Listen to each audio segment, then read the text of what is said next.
ਲੰਘੇ ਦਿਨੀ ਪੰਜਾਬ ਵਿੱਚ ਸਿੱਖ ਨੌਜਵਾਨ ਆਗੂ ਗੁਰਪ੍ਰੀਤ ਸਿੰਘ ਹਰੀਰੋਂ ਦਾ ਕਤਲ ਕੀਤਾ ਗਿਆ ਸੀ, ਜਿਸ ਵਿੱਚ ਸੀਨੀਅਰ ਪੁਲਿਸ ਅਧਿਕਾਰੀਆਂ ਵੱਲੋਂ ਇਹ ਦਾਅਵਾ ਕੀਤਾ ਗਿਆ ਸੀ ਕਿ ਇਸ ਕੇਸ ਵਿੱਚ ਵਾਰਿਸ ਪੰਜਾਬ ਦੇ ਜਥੇਬੰਦੀ ਦੇ ਆਗੂ ਭਾਈ ਅੰਮ੍ਰਿਤਪਾਲ ਸਿੰਘ ਦਾ ਵੀ ਹੱਥ ਹੈ।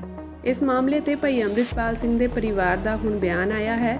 ਭਾਈ ਅੰਮ੍ਰਿਤਪਾਲ ਸਿੰਘ ਦੇ ਪਿਤਾ ਤਰਸੇਮ ਸਿੰਘ ਨੇ ਪ੍ਰੈਸ ਕਾਨਫਰੰਸ ਕਰਕੇ ਸਪਸ਼ਟ ਕੀਤਾ ਹੈ ਕਿ ਇਸ ਮਾਮਲੇ ਨਾਲ ਭਾਈ ਅੰਮ੍ਰਿਤਪਾਲ ਸਿੰਘ ਦਾ ਕੋਈ ਸਬੰਧ ਨਹੀਂ ਹੈ। ਉਹਨਾਂ ਕਿਹਾ ਕਿ ਸਾਨੂੰ ਇਸ ਗੱਲ ਦਾ ਅਫਸੋਸ ਹੈ ਕਿ ਇੱਕ ਸੂਝਵਾਨ ਪੰਜਾਬੀ ਨੌਜਵਾਨ ਦਾ ਇਸ ਬੇਰਹਿਮੀ ਨਾਲ ਕਤਲ ਕੀਤਾ ਗਿਆ।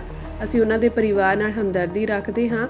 ਉਹਨਾਂ ਕਿਹਾ ਕਿ ਅਸੀਂ ਪ੍ਰਸ਼ਾਸਨ ਤੋਂ ਮੰਗ ਕਰਦੇ ਹਾਂ ਕਿ ਇਸ ਮਾਮਲੇ ਦੀ ਸਹੀ ਢੰਗ ਨਾਲ ਨਿਰਪੱਖ ਜਾਂਚ ਕੀਤੀ ਜਾਵੇ। ਅਸੀਂ ਵੀ ਇਸ ਵਿੱਚ ਸਹਿਯੋਗ ਕਰਾਂਗੇ। ਦੂਜਾ, ਪ੍ਰਸ਼ਾਸਨ ਅਜਿਹੇ ਬਿਆਨ ਦੇ ਕੇ ਸਾਨੂੰ ਆਪਸ ਵਿੱਚ ਲੜਾਉਣ ਜਾਂ ਗਲਤਫਹਿਮੀਆਂ ਪੈਦਾ ਕਰਨੀਆਂ ਬੰਦ ਕਰੇ।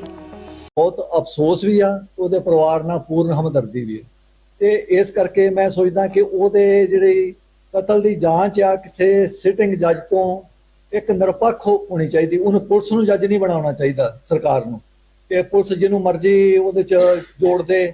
ਤੇ ਕੁਛ ਮੈਂ ਉਸ ਕੇਸ ਦੇ ਨਾਲ ਜਿਹੜੇ ਸੰਬੰਧਿਤ ਉਹਨਾਂ ਦੇ ਪਰਿਵਾਰ ਦੇ ਦੁਆਲੇ ਜਿਹੜਾ ਘੇਰਾ ਵਾ ਕੁਛ ਬੰਦਿਆਂ ਦਾ, ਮੈਂ ਸੋਚਦਾ ਕਿ ਉਹਨਾਂ ਦੀ ਵੀ ਪ੍ਰੋਪਰ ਜਾਂਚ ਹੋਣੀ ਚਾਹੀਦੀ ਹੈ ਕਿ ਉਹ ਪੰਥ ਦੇ ਨਾਂ ਤੇ ਭਰਾ ਮਾਰੂ ਜੰਗ ਨੂੰ ਉਤਸ਼ਾਹਿਤ ਕਰ ਰਹੇ ਆ।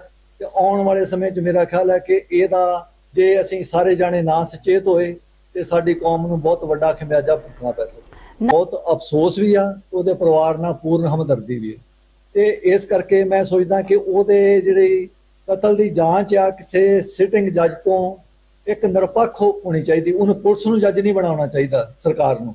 ਤੇ ਪੁਲਿਸ ਜਿਹਨੂੰ ਮਰਜ਼ੀ ਉਹਦੇ 'ਚ ਜੋੜ ਦੇ। ਤੇ ਕੁਛ ਮੈਂ